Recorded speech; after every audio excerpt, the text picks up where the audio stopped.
Yang disebut dengan mengkritik penguasa itu masuk dalam kategori yang disebut dengan muhasabah lil hukam, menyampaikan muhasabah kepada penguasa. Tentu yang dimaksud dengan penguasa ini adalah yang pertama berkaitan dengan kebijakan-kebijakan dia, yang kebijakan-kebijakan dia itu menyangkut nasib masyarakat, ya. Dan yang digunakan untuk menasihati, untuk memberikan kritik itu adalah menggunakan standar Islam. Sebagai contoh misalnya, ini contoh ya, dalam Islam misalnya, Allah SWT atau dalam Islam ditetapkan bahwa air, ya, padang rumput, dan api itu adalah milik publik. Rasulullah SAW bersabda, al-muslimuna syuraka'u fi salasin fil ma'i wal kala wan nar. Jadi kaum muslimin itu bersama-sama memiliki dalam 3 hal.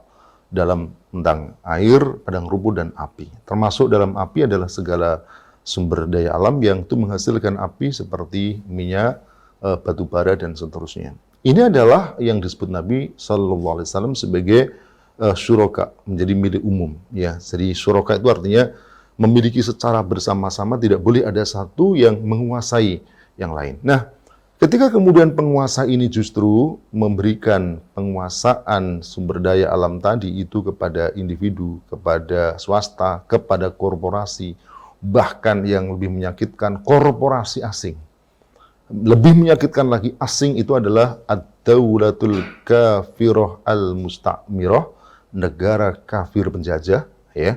Mereka dengan leluasa mengambil minyak, mengambil batu bara, bahkan mengambil emas dan seterusnya, dibawa kepada mereka, dan kemudian negara hanya mendapatkan katakanlah bagian beberapa persen saja, batu bara misalnya 14%, emas misalnya dapat 1,5% dan seterusnya.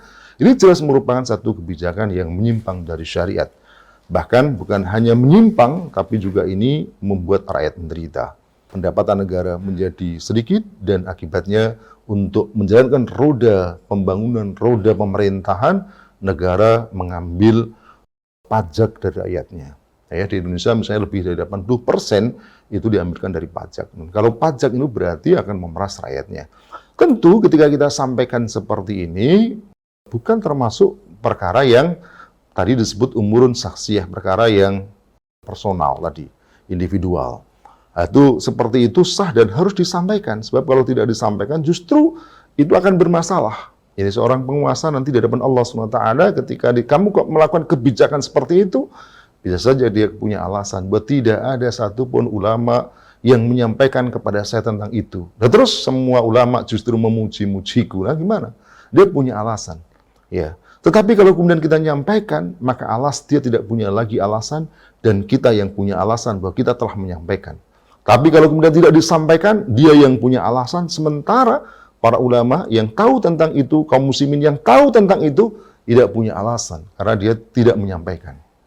Nah, tapi yang dimaksud dengan umurun saksiyah itu aspek yang sifatnya personal, individual. Contoh misalnya, jangan ikuti itu pemimpin krempeng saja. Nah, ini adalah sesuatu yang bersifat personal, dan ini tidak boleh, ya.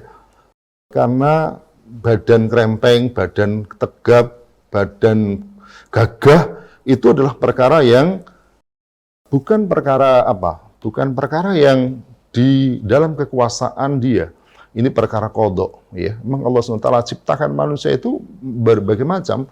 Ada yang badannya kuat, besar, tegap, ada yang kecil, krempeng, dan seterusnya. Nah, itu tidak boleh kemudian masuk dalam perkara yang sifatnya seperti itu, ya. Nah, ini yang dimaksud dengan umurun saksiyah, itu perkara yang sifatnya individual tadi. Jadi tetap fokus dalam melakukan kritik, menyampaikan adalah perkara kebijakannya, apa yang dilakukan. Dan ini insya Allah siapapun yang menyampaikan mendapatkan pahala yang besar. Bahkan Nabi menyebut sallallahu alaihi wasallam menyebut sebagai afdhalul jihad. Jadi jihad yang paling utama. Apa itu? Kalimatu haqqin inda sultanin jair. Jadi kalimat yang benar yang disampaikan kepada penguasa yang zalim.